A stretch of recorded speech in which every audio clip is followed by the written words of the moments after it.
जय जवान जय किसान खेती और खेडूत यूट्यूब चैनल में तमाम दर्शक मित्रों स्वागत करूँ छूँ। तो मित्रों हूँ छूँ रोजेसा जयेश। तो मित्रों आज आपणे बात करवाना छीए कि पायाना खातर विषे। तो जे पायानुं खातर होय छे एमां कयुं आपणे खातर वापरी शकाय अने खातर अत्यारे मित्रों दिवसे ने दिवसे मोंघा थता जाय छे। तो एमां मुख्य जे पायो छे एमां मुख्य भाग भजवतुं होय तो ए पायानुं खातर छे। तो पायाना खातरथी केटલું आपणे फायदो थाय छे एनी वात करवाना छे अने आ खातर छे ए कयुं आपी शकाय। आम तो मित्रों अत्यारे जे आपणे वैश्विक युद्ध जेने कही शकाय के युद्धना कारणे जे खातरना भाव छे ए दिवसे ने दिवसे अत्यारे डबल थता होय छे। जे खातर आपणे 1200-1300 रुपयामां थैली मळती ए खातरना आजे 2200 रुपया भाव थई गया छे मित्रों। दिवसे ने दिवसे खातर मोंघा थता जता होय छे। तो मित्रों हूँ पण खेडूत छूँ अने हूँ पण खेती करूँ छूँ।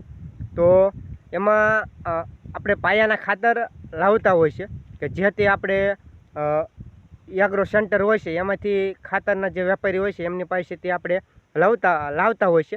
जेमां आपणे अत्यारे DAP लावी तो मित्रों आपणे 5 बेग लावीने एटले एक पડીકું आपणे 600 रुपयानुं बोतल अथवा एक 600 रुपया नानुं पेकेट ए आपणे साथे आपता होय छे।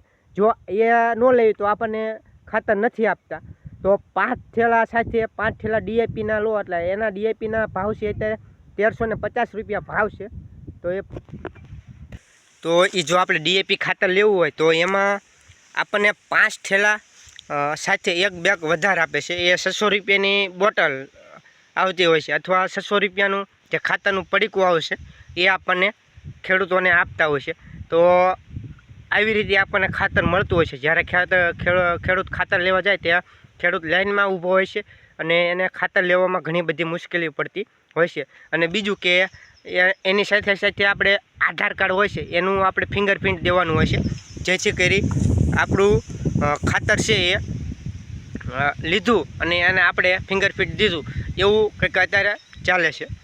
અને બીજું જો પાયામાં આપણે વાત કરીએ, જો કપાસનો પાક હોય તો આપણે કપાસ વાવવાનો હોય તો કોઈ પણ પાક હોય એમાં પાયાના ખાતર આપણે મુખ્ય ખાતર તરીકે આપણે NPK એટલે કે નાઇટ્રોજન, ફોસ્ફરસ અને પોટાશ આ જે 3 ખાતર છે 3 તત્વ એ મુખ્ય ભાગ ભજવતા મુખ્ય જેને તત્વ કહેતા હોય છે।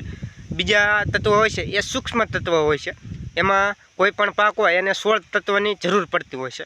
જે અને બીજા અમુક તત્વ છે એ જમીનમાંથી મળતા હોય છે અને અમુક તત્વ કુદરતી રીતે હોય છે અને જે એની પાકને ખોરાકની જરૂર પડતી હોય છે એ સૂર્યપ્રકાશ દ્વારા એ પ્રકાશ સંશ્લેષણ કરતા હોય છે।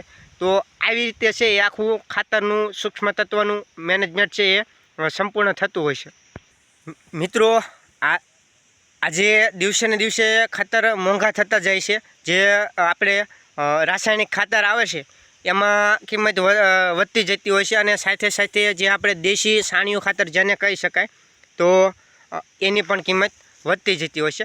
તો મિત્રો અત્યારે આપણે જો ખાતર નાખવું હોય ને તો આપણે બેસ્ટમાં બેસ્ટ સારામાં સારું જેને ખાતર કહી શકાય તો એ ખાતર છે છાણિયું ખાતર। એમાં સૂક્ષ્મ તત્વ પણ ભરપૂર હોય છે અને એમાં લગભગ બધા તત્વ પૂરતા પ્રમાણમાં મળી રહેતા હોય છે।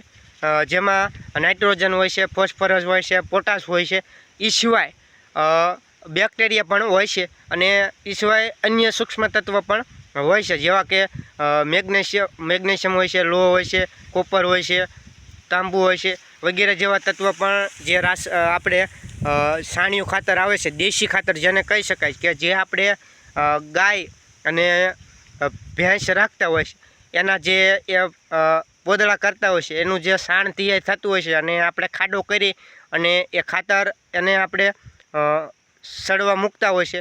એ સડવાની પ્રક્રિયાને છાણિયું ખાતર અથવા તો આપણે દેશી ખાતર કહી શકાય છે।